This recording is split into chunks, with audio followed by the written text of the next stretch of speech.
নমস্কার বন্ধুরা, আমরা সবাই ভালোই আছি। আমিও ভালো আছি। আজকে আমরা বানাবো পালং শাকের তরকারি। পালং শাক আলু ভাজা। এখানে সব কিছু কাটাকাটি রেডি হয়ে গেছে। এখন আমরা পেঁয়াজটা দিয়ে দেবো। পেঁয়াজ দেওয়ার পরে এটাকে একটু ভালো করে ভেজে নেব।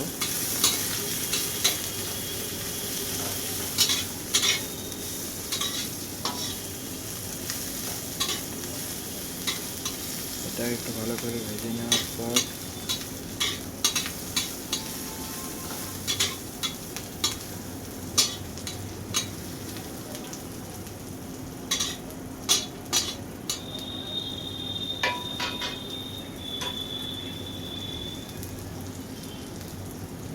এখানে আছে আমাদের সব কিছু আলু, টমেটো, আদা, রসুন। এখানে আছে আমাদের পালং শাক, ডিম।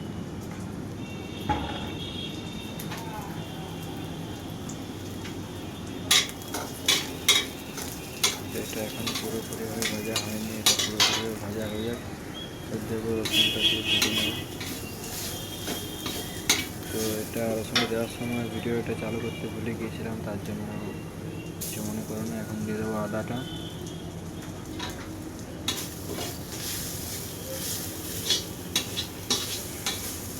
দুটোকে ভালোভাবে ভেজে নিয়ে করে তার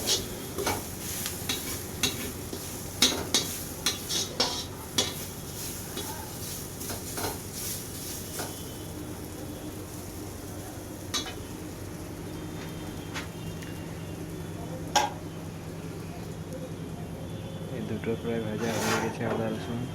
এরপর দিয়ে দেবো টমেটোগুলো।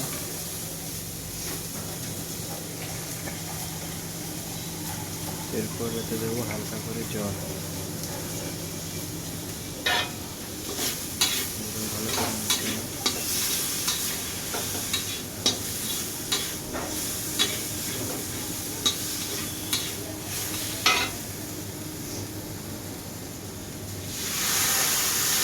হালকা করে জল দিয়ে দেবো।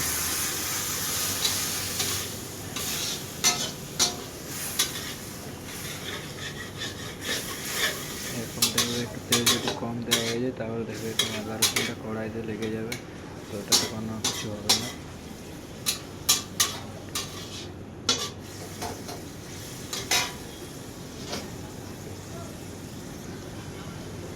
এটা আমাদের ভাজা হয়ে গেছে। যেহেতু আমাদের মশলাটা কম, তেলও কম দিয়েছি, তাই এতে হালকা করে আগে জল দেবো, তারপরে বাকি যে মশলাপাতি আছে ওগুলো সব দেবো। এটা এখন ভাজা হয়ে যাক। এটা এখন ভাজা হয়ে গেছে, তো জল দেবো আবার।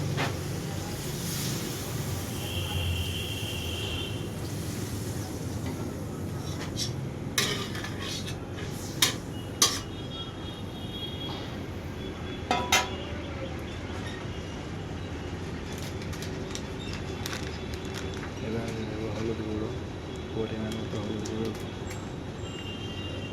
দিয়ে দিলাম।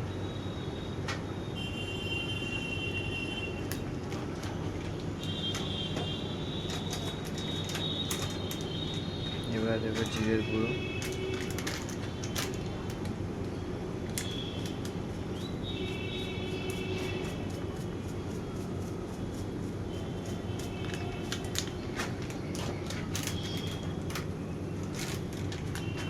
এবার দেবো ধনের গুঁড়ো।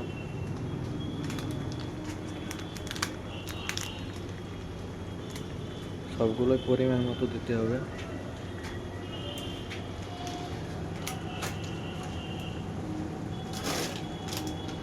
এবার দেবো লাস্ট লঙ্কার গুঁড়ো। লঙ্কার গুঁড়োটা কমই দেবো, কারণ পেঁয়াজের সাথে কাঁচা লঙ্কা, শুকনো লঙ্কা দেওয়া ছিল, তাই লঙ্কার গুঁড়োটা কমই দিলাম। এটাকে এবার ভালোভাবে নেড়ে চেড়ে সব একখানে করে এটাকে এখন কিছুক্ষণের জন্য ছেড়ে দেবো, যতক্ষণ না ভাজা হচ্ছে।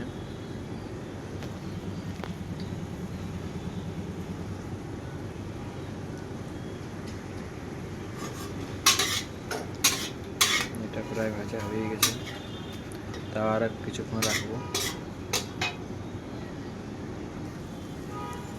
এটা দেখো পুরোপুরি ভাজা হয়ে গেছে। এবার এতে দেবো পালং শাক আর সিমটা দেবো। প্রথম তার আগে আলুটা দিয়ে দিই।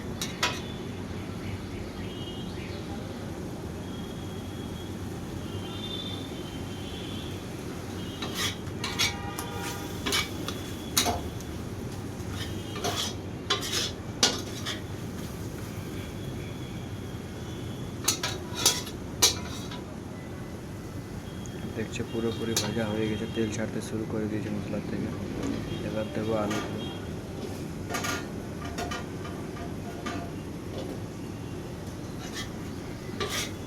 এবার এটাকে ভালো করে মশলার সাথে মাখিয়ে নেবো, নেড়ে চেড়ে।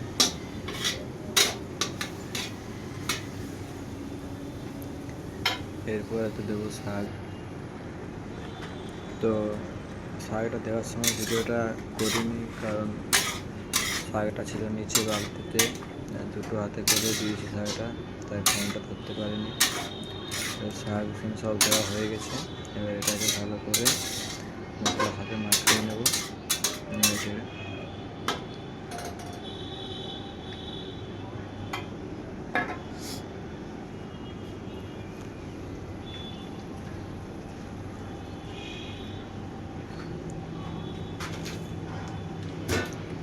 এবার এটাকে দেবো লবণ।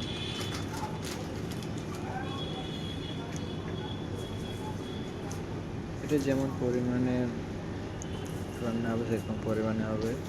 এটা যেহেতু আমরা কম বানাচ্ছি তাই কম লবণ দিচ্ছি। আর এটা বেশি মাখা মাখা করবো না, বেশি ঝুলঝুল করবো না, একদম মাখা মাখাভাবে করবো।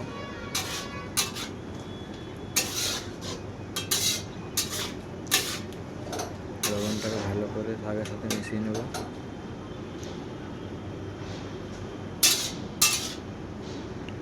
এবার এটা মিনিট 5-এর মতন এরকমভাবে রেখে দেবো।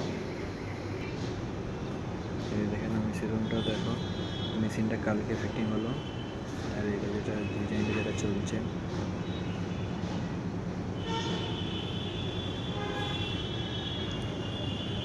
এগুলো চলবে 3500 পিস। তো এটা জলটা এখন শুকনো হয়নি, জলটা শুকনো হয়ে যাক। সব সাইডে লেগে গেছে।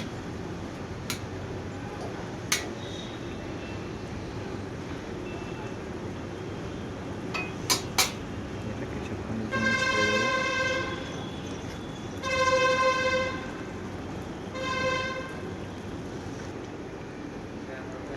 দেখছো ভিডিওটা আমার ফাস্ট ফরওয়ার্ড কেটে দিয়েছি। এটা যেহেতু জলটা শুকনো হয়ে গেছে, তাই এটা জল দিয়ে এবার সিদ্ধ করে নেবো। আর পরিমাণ মতো জল দিয়ে দেবো, যেন আলুটা যেন সিদ্ধ হয়ে যায়।